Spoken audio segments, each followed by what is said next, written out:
STA TV, media syiar Islam. Jazakallahu khairan. Bismillahirrahmanirrahim. Alhamdulillah hamdan katsira thayyiban mubarakan fih, mubarakan alaih, kama yuhibbu rabbuna wa yarda. Asyhadu an la ilaha illallah wahdahu la syarika lah, iqraran bihi wa tauhidan. Wa usalli wa usallim ala nabiyina al-karim Muhammadin wa ala alihi wa ashabihi wa man tabi'ahum bi ihsanin ila yaumiddin. Saudara-saudaraku kaum muslimin dan kaum muslimat, sahabat pendengar Radio Syiar Aceh 96,1 FM di mana saja yang bisa mendengarkan radio kami. Ketika seseorang bercita-cita untuk menjadi seorang dokter atau menjadi seorang insinyur, seorang arsitek, ataukah seorang kepala dinas, dia membutuhkan persiapan. Dia harus mulai menempuh pendidikan dari TK, kemudian SD, kemudian SMP, kemudian SMU, kemudian dia harus kuliah S1, kemudian dia harus kuliah S2, dan seterusnya. Membutuhkan persiapan, membutuhkan kesungguhan, membutuhkan kesemangatan, membutuhkan keseriusan. Hanya sekedar untuk menjadi seorang dokter, yang tentunya profesi seorang dokter, kalau dia bisa menjadi dokter ketika berumur 25 tahun, dan kalau seandainya dia punya umur 70 tahun, berarti dia hanya mengabdi sebagai dokter 45 tahun. Ini kalau seandainya dia mendapatkan apa yang dia cita-citakan. Dan bisa saja hari di mana dia diangkat sebagai dokter, malaikat maut mencabut nyawanya. Atau bisa saja ketika dia sudah besar, ya, dan harus memilih menjadi seorang dokter ataukah yang lainnya, ternyata pilihan dia ingin menjadi seorang pedagang. Atau bahkan dia baru mulai start bercita-cita menjadi seorang dokter, baru kelas 1 SD. Ternyata kematian telah menjemputnya. Sehingga dari kesimpulan yang saya sebutkan, menjadi seorang dokter itu bisa seseorang dapatkan dan bisa dia tidak dapatkan. Tetapi dia butuh usaha, dia butuh keseriusan, dia butuh pengorbanan. Kita sebagai seorang muslim yakin dan sadar pasti kita akan mati. Malaikatul maut pasti akan menjemput kita dalam kondisi dan keadaan bagaimanapun. Namun yang menjadi pertanyaan kita semuanya, kenapa sesuatu yang itu pasti terjadi, pasti kita akan alami, dengan waktu yang sangat lama yang tidak bisa dibandingkan dengan kehidupan dunia yang hanya sekedar sekian puluhan tahun? Yang menjadi pertanyaan,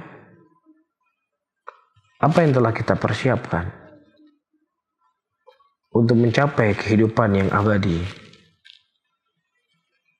kehidupan yang pasti, kehidupan selama-lamanya. Di antara cita-cita seorang menjadi dokter adalah untuk meminang seorang wanita yang cantik jelita, yang indah rupawannya. Namun ketahui, secantik-cantiknya wanita di dunia ini, kalau dia bangun tidur tetap aja jelek. Kalau dia tidak sikat gigi, pasti juga kan bau. Apalagi kalau nggak mandi sampai 3 hari. Dan secantik-cantiknya manusia di dunia, pasti kita akan merasa bosan. Pasti kita akan merasa jenuh terkadang. Kalau ya seandainya istri itu seperti robot, cabut dulu baterai sementara, supaya tidak tersibukkan. Ya, inilah kehidupan dunia. Wa mal hayatud dunya illa mata'ul ghurur. Dan tidaklah kehidupan dunia itu merupakan kecuali kehidupan yang menipu. Tetapi kita telah mempersiapkan segala sesuatunya. Bukan hanya 1 hari kita persiapkan. Bukan 2 hari, bukan seminggu, bukan sebulan, bukan setahun. Setengah dari kehidupan kita habiskan untuk menjadi seorang dokter. Orang yang cerdas, orang yang pintar, adalah orang yang dia berusaha untuk mendapatkan kenikmatan yang lebih lama dan kenikmatan yang lebih besar. Ketika ada seseorang dia belajar di luar kota yang hanya 2 tahun dan 3 tahun. Dia belum memiliki rumah di Aceh, tempat dia tinggal lebih lama. Kemudian tiba-tiba dia membangun sebuah bangunan yang sangat besar di kota tersebut. Di kota tempat dia belajar 2 tahun, 3 tahun. Pasti orang akan berkata, ya fulan, berapa lama engkau akan tinggal di sini?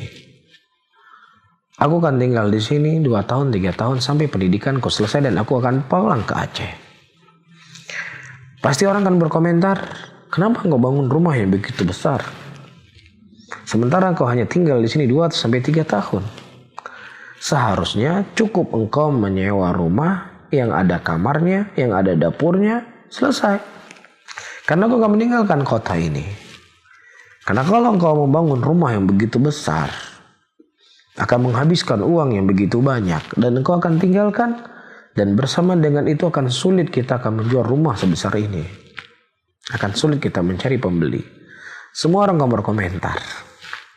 Tapi hampir tidak ada orang berkomentar, kamu tinggal di dunia kan hanya sebentar. Ya, 60 tahun, 70 tahun kalau seandainya umur kamu sampai segitu. Iya. Kenapa kamu hanya memikirkan kehidupan dunia ini saja? Kenapa engkau mencurahkan tenagamu, pikiranmu, hartamu, semuanya untuk mendapatkan cita-cita yang hanya sebentar saja? Hampir tidak ada manusia yang sadar dengan hal yang seperti ini, kecuali siapa yang diberikan taufik dan hidayah yang diberikan oleh Allah. Kita kembali. Apa yang saya sebutkan tadi? Orang yang cerdas, orang yang pintar adalah orang yang berusaha untuk mendapatkan sesuatu kenikmatan yang lebih lama dan kenikmatan yang lebih besar. Ini kaidah dalam kehidupan manusia. Tetapi kaidah ini hilang ketika kita berbicara tentang akhirat. Kaidah ini akan hilang ketika kita berbicara setelah kehidupan kematian kita. Jadi hilang semuanya. Orang jadi lupa. Nah, pada malam ini saya akan membacakan bagaimana kekhawatiran orang-orang yang sebagian sudah dijamin masuk surga.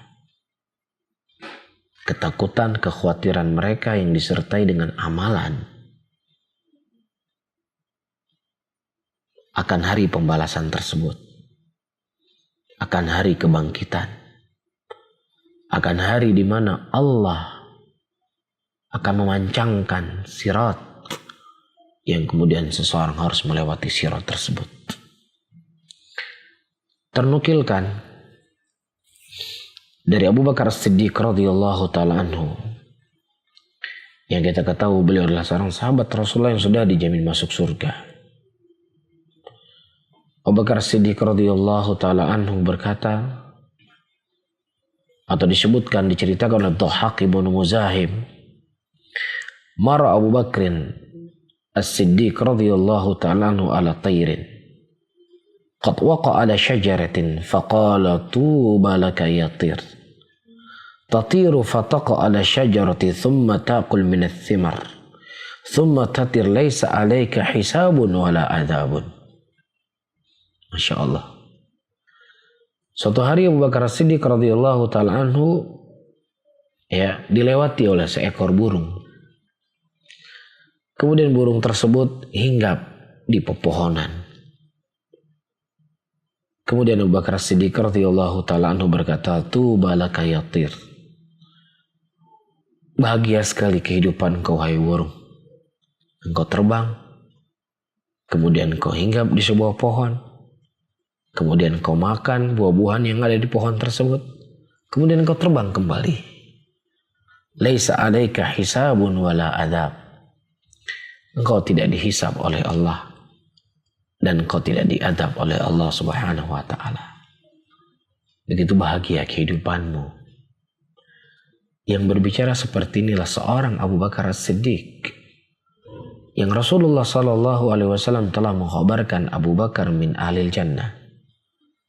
Abu Bakar itu penghuni surga.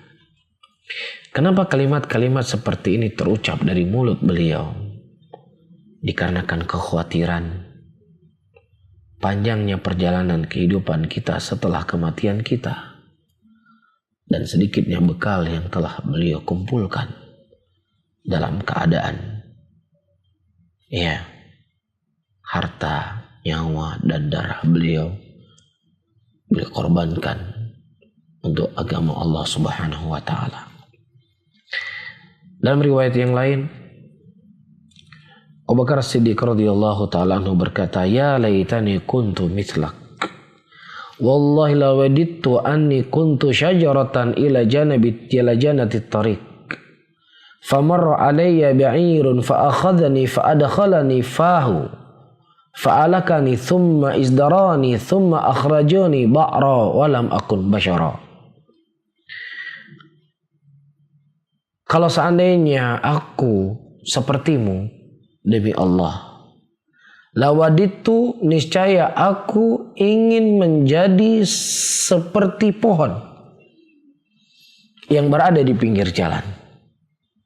Ketika unta-unta atau hewan-hewan melewatiku, fa'akhadhani, mereka akan mengambilku, dan hewan-hewan tersebut akan memasukkan mulutnya di pohonku, di daun-daunan.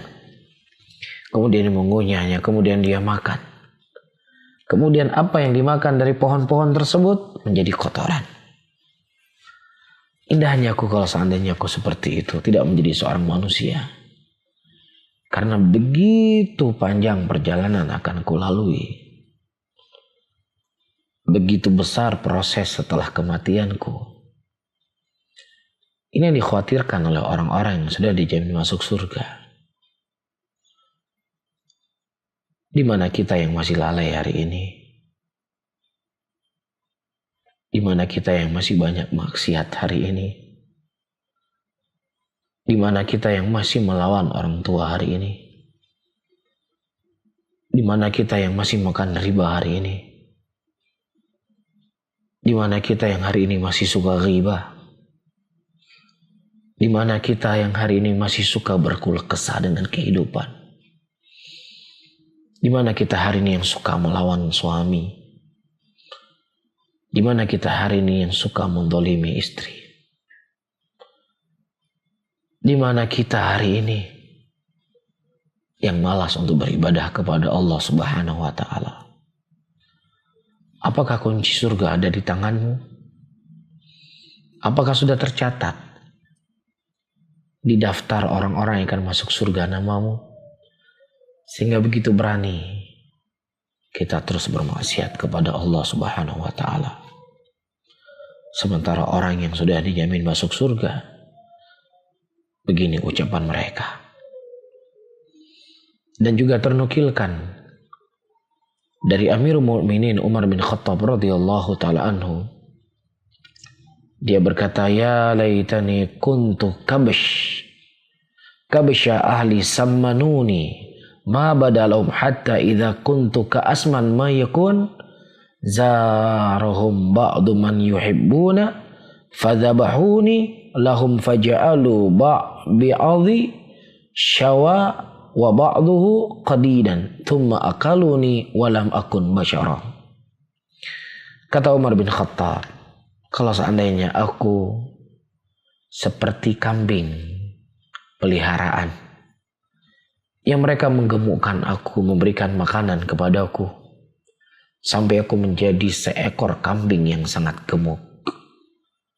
Kemudian datang orang-orang yang dia cintai, kemudian aku disembelih. Kemudian dagingku sebagian dibuat sate, sebagian kemudian dibuat sop atau yang semisalnya. Thumma akaluni, kemudian saya dimakan. Tidak dihisab, tidak diazab. Alangkah indahnya aku tidak menjadi seorang manusia. Subhanallah. Kalau seandainya Faruk umat ini berkata dengan ucapan yang seperti ini, bukan beliau tidak yakin apa yang dikhabarkan oleh Rasul, tetapi kekhawatiran beliau panjangnya perjalanan yang akan beliau tempuh dan sedikitnya bekal yang beliau persiapkan untuk bertemu dengan Allah Subhanahu wa taala. Juga ternukilkan dari Abdullah bin Mas'ud radhiyallahu taala anhu, sebagaimana disebutkan oleh Tabrani dalam Mu'jamul Kabir dan juga disebutkan dalam kitab Hilyatul Awliya.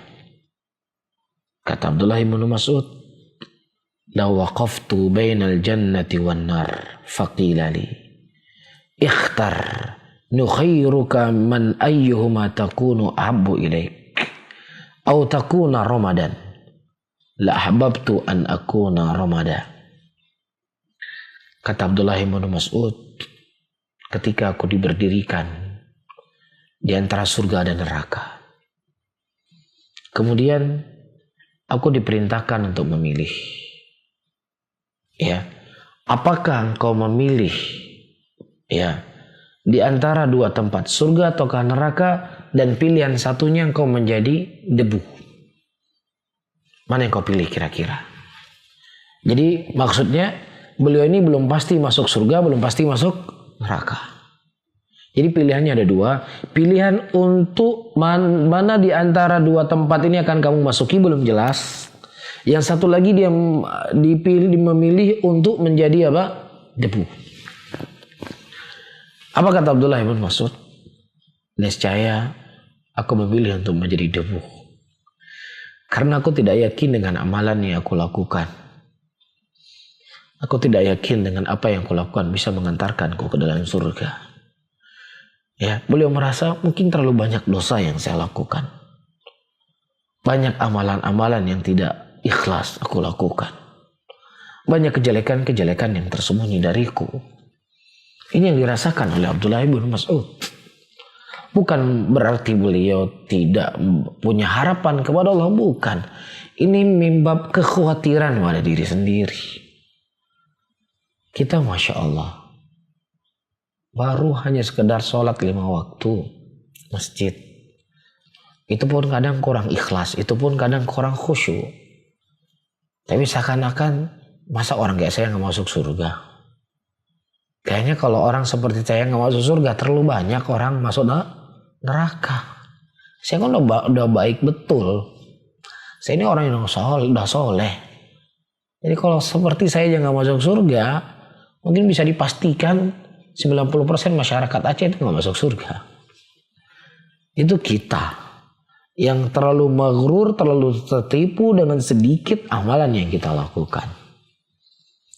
Kemudian disebutkan oleh Abu Dzar Al-Ghifari radhiyallahu taala anhu. Kata Abu Dzar Al-Ghifari radhiyallahu taala anhu,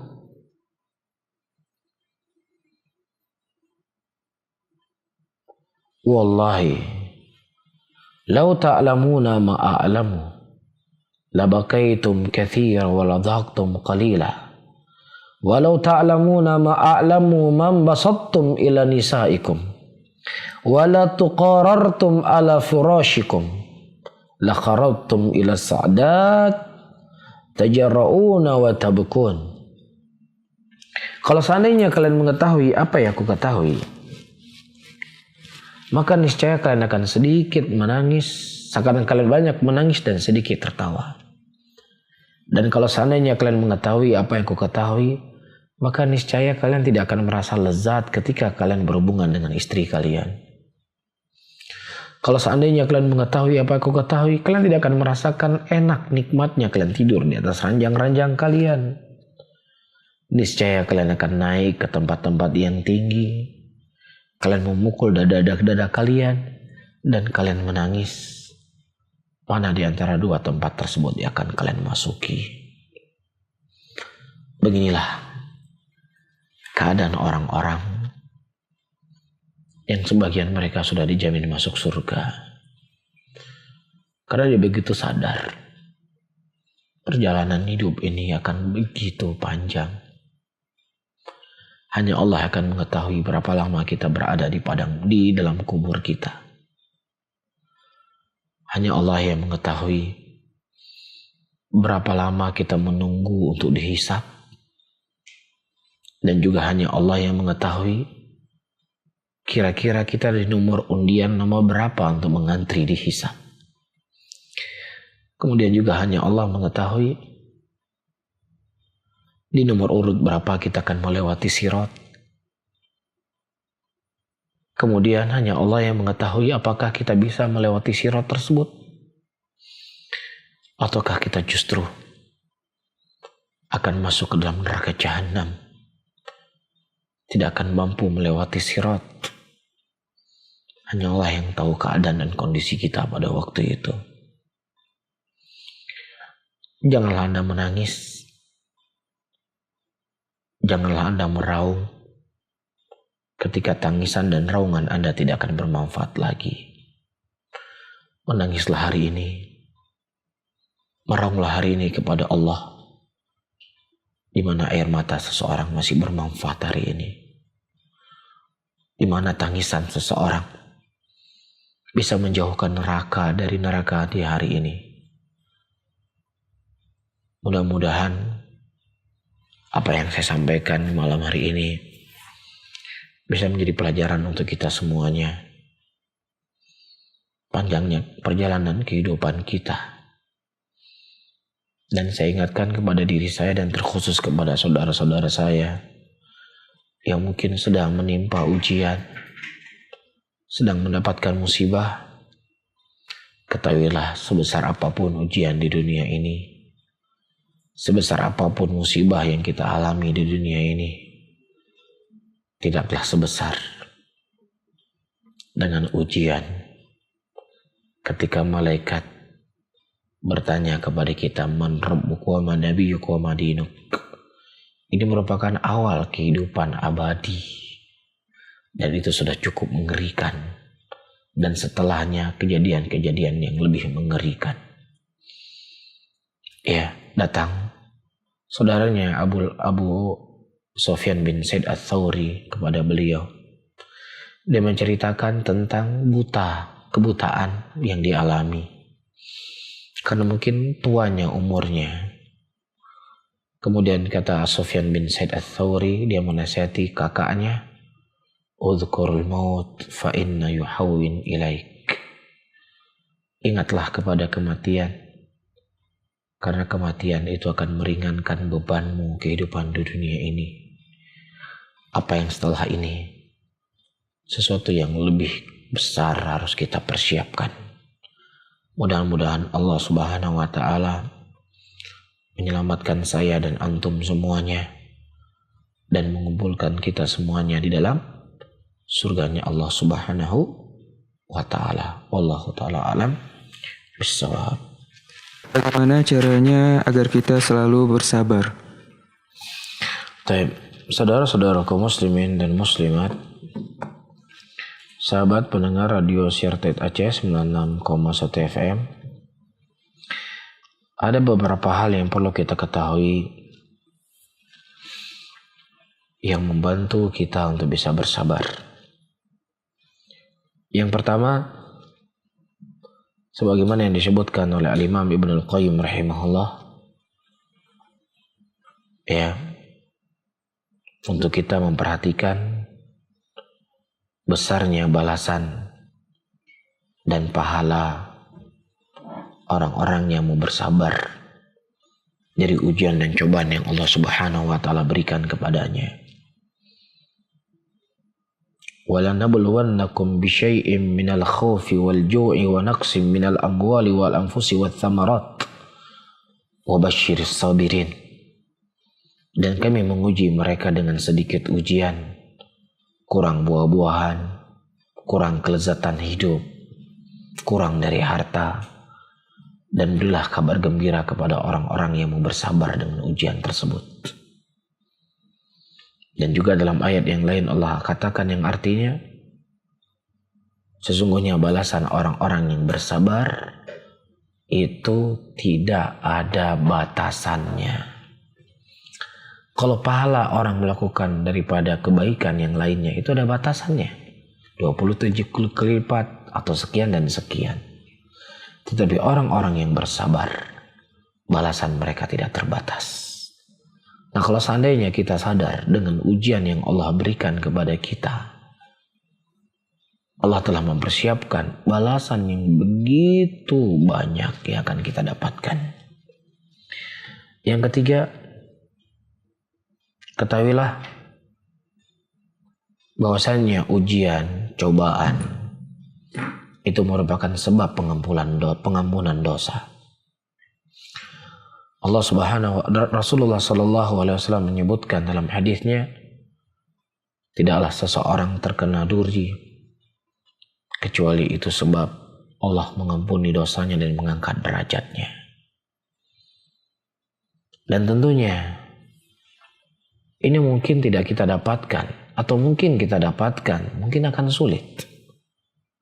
Tapi ketika kita mendapatkan ujian, nah kalau ujian tersebut kita alami selama 1 tahun, maka 1 tahun itulah Allah mengampuni dosa kita. Kalau seandainya Allah memberikan ujian kepada kita lebih lama dari itu, maka lebih besar, lebih lama lagi waktu pengampunan Allah kepada dosa-dosa kita. Emang hari ini kita sedih, kita berat ketika mendapatkan ujian, ketika mendapatkan cobaan. Tapi ingat, ketika kelak di yaumul qiyamah, Allah Subhanahu wa Ta'ala memperlihatkan bagaimana potongan-potongan dosa dari orang-orang yang mereka diuji dan dicoba oleh Allah. Mungkin kita akan mengatakan, ya Allah, kenapa engkau tidak memberikan ujian sepanjang hidupku sampai ku mati? Karena begitu besar pahala, begitu banyak pengampunan yang kau berikan ketika saya diuji dan dicoba. Kemudian yang ketiga, saudara-saudaraku muslimin dan muslimat, sahabat pendengar radio Syartet Aceh 96,1 FM. Ya. Sebab yang ketiga membantu kita untuk bisa bersabar,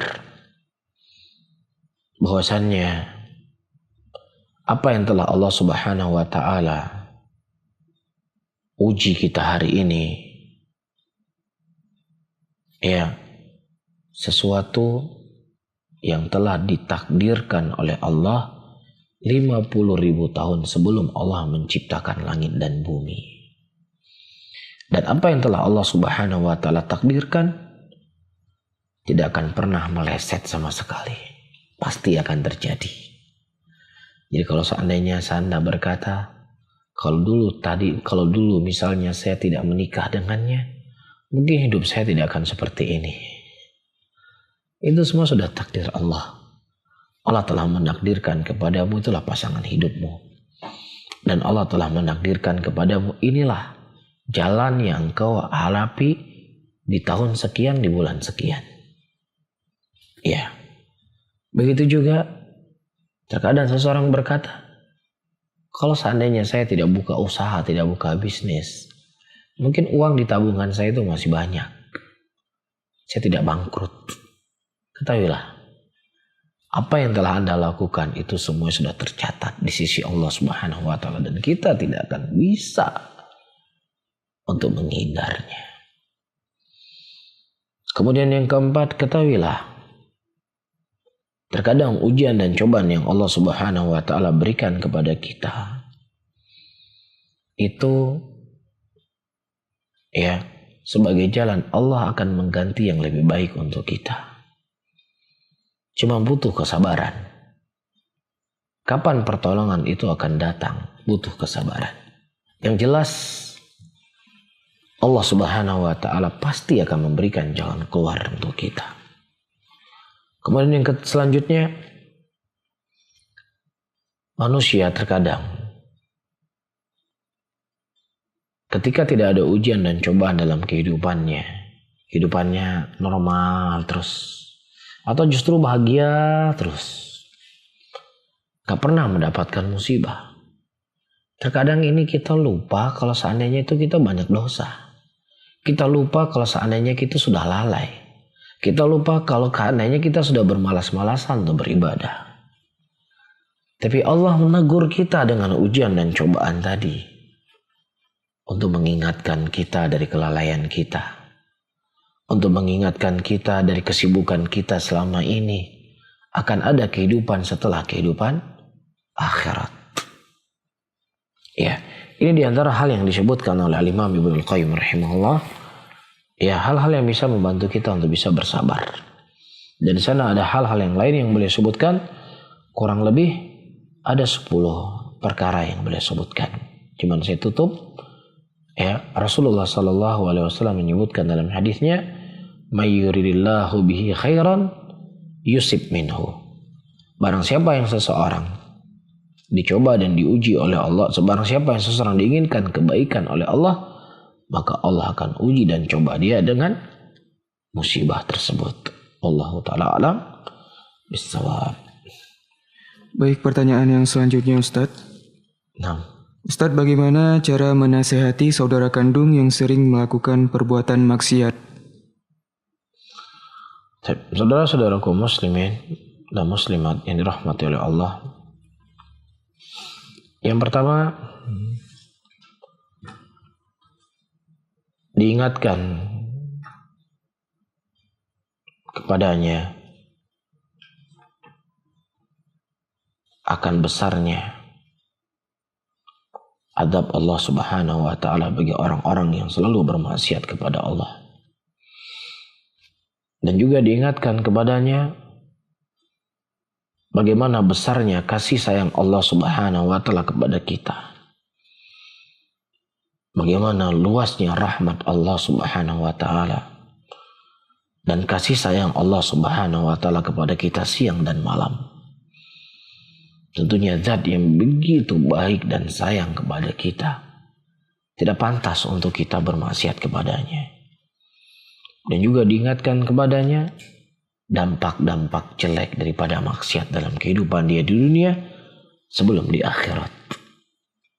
Ya, di antara dampak yang jelek bagi pelaku dosa dan maksiat, seseorang ketika dia melakukan maksiat itu bukan untuk mencari kelezatan, tetapi untuk menghibur hatinya yang kosong. Seseorang ketika dia berzina, dia akan merasakan lezat zina tersebut di awal dia melakukannya. Tapi ketika zina tersebut sudah berulang-ulang dia lakukan, maka akan sampai kepada titik dan tingkat Dia berzina bukan lagi untuk merasakan kelezatan, tapi untuk menghibur hatinya yang kosong. Begitulah dosa dan maksiat yang lainnya. Dan dia tidak akan pernah tenang, dia akan wahsh. Dia selalu akan buas. Dan dampak-dampak jelek yang lainnya diingatkan. Dan ada satu kitab yang sangat bagus, ditulis oleh Al-Imam Ibnul Qayyim rahimahullah dengan judul Ad-Da' wa Dawa. Obat, penyakit dan obatnya. Atau Jawabul Kafi. Jawaban yang cukup memuaskan. Ya, dari orang-orang yang mereka bermaksiat dalam kehidupannya. Wallahu ta'ala alam bissawab. Pertanyaan selanjutnya Ustadz. Ustadz, bagaimana tata cara sujud tilawah dalam solat bagi imam jika ayat sajadah di akhir surah? Nah, taib. Kalau seandainya memang ayat di akhir surah itu harus sujud, dia sujud. Ya, dia sujud. Ya, sebagian ulama tidak perlu dia mengatakan Allahu Akbar, dan juga dia tidak perlu mengucapkan Allahu Akbar ketika dia bangkit. Tapi sebagian ulama mengatakan tetap dia mengucapkan Allahu Akbar. Ya, setelah dia sujud, berapa kali sujud? Dia sujud sekali, kemudian dia bangkit. Ya, untuk berdiri, kemudian dia ruku. Dia ruku. Itu kalau seandainya bacaannya sudah di akhir, yang membuat dia harus sujud di akhir ayat. Tapi kalau seandainya sujud tilawah itu ada di pertengahan, kemudian dia bangkit dari sujudnya, dia menyambung ayat yang belum sempurna. Nah, baik, pertanyaan yang terakhir Ustadz. Ustadz, apakah ada hadis ataupun ayat dari Al-Quran untuk menyembuhkan kita dari sihir ataupun santet? Taib. Pernah disebutkan hadis-hadis dari Nabi SAW. Siapa yang seseorang memakan kurma 7 butir dalam satu hari, maka Allah Subhanahu wa Ta'ala akan menjauhinya dari sihir pada waktu dan racun. Dan juga siapa yang seseorang membaca ayat kursi sebelum dia tidur, Allah akan menjauhkan darinya sihir. Jelas ya, ini dari hal-hal yang bisa dilakukan untuk menghindar dirinya dari sihir dan kejelekan makhluk-makhluk halus lainnya. Wallahu a'lam bishawab. STA TV Media Syiar Islam.